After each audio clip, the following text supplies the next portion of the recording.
LB24 সংবাদ studio থেকে সবাইকে স্বাগত জানাচ্ছি। আমি মাহমুদ হাসান।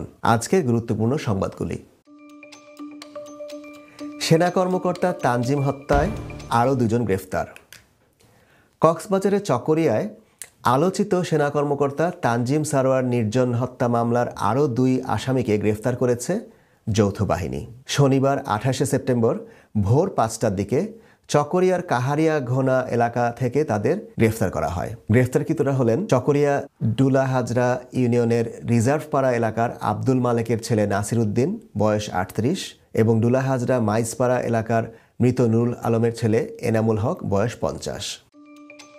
উপদেষ্টাদের নাম ভাঙিয়ে চাঁদাবাজি বা অবৈধ সুবিধা আদায়ের অভিযোগ পাওয়া গেলে তাদের পুলিশে ধরিয়ে দেওয়ার জন্য নির্দেশ দিয়েছেন আইন এবং প্রবাসী কল্যাণ কর্মসংস্থান উপদেষ্টা ডক্টর আসিফ নজরুল। শনিবার 28 সেপ্টেম্বর বেলা 11:04 নিজের ফেসবুক পেজে লাইভে এসে তিনি এই নির্দেশ দেন। আসিফ নজরুল বলেন, আমি সরকারে আসার আগে এবং পরে বহু মানুষ অনুরোধ করে আমার সঙ্গে ছবি তুলেছেন। এখন শুনছি এসব ছবি দেখিয়ে কেউ কেউ অবৈধ সুবিধা আদায় করছেন, বিভিন্ন কথা বলে চাঁদা আদায়েরও চেষ্টা করছেন। আমি এর তীব্র প্রতিবাদ জানাচ্ছি। যারা এই ধরনের কর্মকাণ্ড করছেন বা চেষ্টা করছেন তাদের পুলিশে ধরিয়ে দেওয়ার নির্দেশ দিয়ে এই উপদেষ্টা বলেন, কোনো অবস্থাতেই আমার কথা বলে কেউ যদি চাঁদা কিংবা অবৈধ সুবিধা আদায়ের চেষ্টা করে তবে তাকে পুলিশে ধরিয়ে দিন, সেই সঙ্গে মামলা করবেন আর মামলার কপি আমার ফেসবুক পেজে পাঠিয়ে দেবেন। অবশ্যই চেষ্টা করব এসব কর্মকাণ্ডের বিরুদ্ধে ব্যবস্থা নেয়ার। হিজবুল্লাহ প্রধান হাসান নাসরুল্লাহ নিহত হয়েছেন, জানালো ইসরায়েল। লেবাননের সশস্ত্র গোষ্ঠী হিজবুল্লাহর প্রধান নেতা হাসান নাসরুল্লাহ নিহত হয়েছেন বলে দাবি করেছে ইসরায়েল। শনিবার 28 সেপ্টেম্বর মাইক্রো ব্লগিং সাইট এক্সে নাসরুল্লাহর মৃত্যু হয়েছে বলে জানিয়েছে ইসরায়েলি প্রতিরক্ষা বাহিনী IDF। যদিও গতকাল শুক্রবার বার্তা সংস্থা রয়টার্স ও AFP হিজবুল্লাহর কয়েকটি সূত্রের বরাত দিয়ে জানিয়েছিল নাসরুল্লাহ বেঁচে আছেন এবং সুস্থ আছেন। দখলদার ইসরায়েল নাসরুল্লাহর মৃত্যুর কথা জানালেও হিজবুল্লাহর পক্ষ থেকে নতুন করে এখনো এই ব্যাপারে কিছু বলা হয়নি। গতকাল বিকেলে লেবাননের রাজধানী বৈরুতে ভয়াবহ বিমান হামলা চালায় ইসরায়েল। ওই হামলার লক্ষ্যবস্তু করা হয় হিজবুল্লাহ সদর দফতরকে।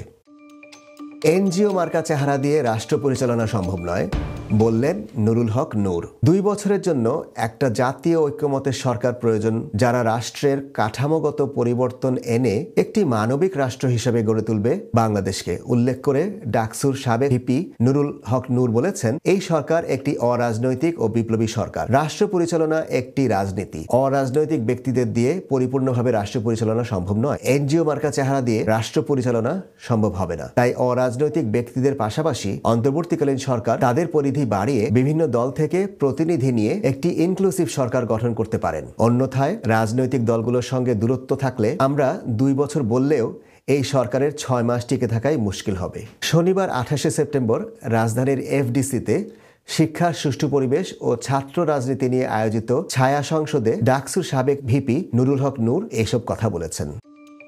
কাশ্মীর ইস্যুতে কঠোর হুঁশিয়ারি শাহবাজের, পাল্টা সতর্কবার্তা ভারতের। জাতিসংঘের সাধারণ পরিষদের ভারত নিয়ন্ত্রিত জম্মু এবং কাশ্মীর ইস্যু নিয়ে পাকিস্তানের প্রধানমন্ত্রী শাহবাজ শরীফের কড়া হুঁশিয়ারির পাল্টা প্রতিক্রিয়া জানিয়েছে নয়াদিল্লি। তারা জানিয়েছে, আন্তঃসীমান্ত সন্ত্রাসীদের অব্যাহত সমর্থন দিয়ে পাকিস্তান অনিবার্যভাবে নিজেদের করুণ পরিণতি ডেকে আনছে।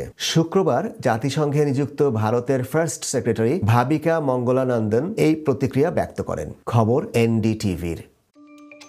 বিএনপি সংস্কার চায়, তবে লম্বা সময়ে আপত্তি।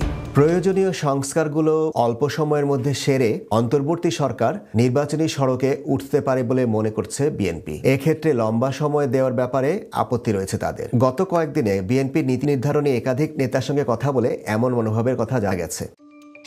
কানপুরে টাইগার রবির উপর হামলা। বাংলাদেশের ক্রিকেটের সুপার ফ্যান টাইগার রবির দাবি, ভারতীয় দর্শকদের হামলার শিকার হয়েছেন তিনি। এই ঘটনায় হাসপাতালেও নেওয়া হয়েছে তাকে।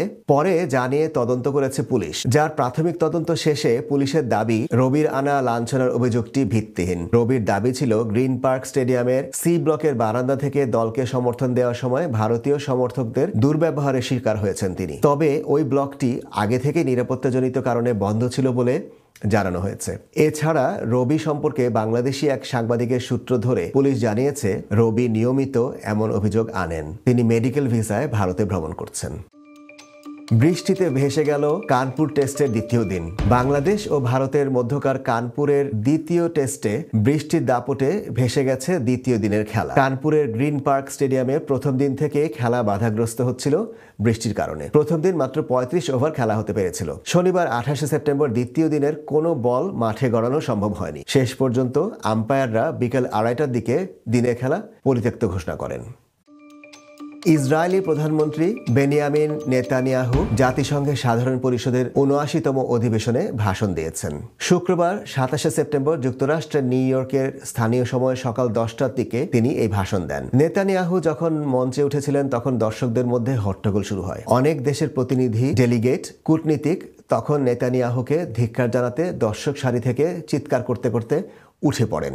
একই সময় ইসরায়েলের সমর্থকরা উল্লাসধ্বনি দিতে থাকেন। দুপক্ষের হট্টগোলে অধিবেশন নির্বিঘ্ন করতে হস্তক্ষেপ করেন সভাপতি। তিনি চিৎকার করতে বারণ করে বলেন, অর্ডার, অর্ডার।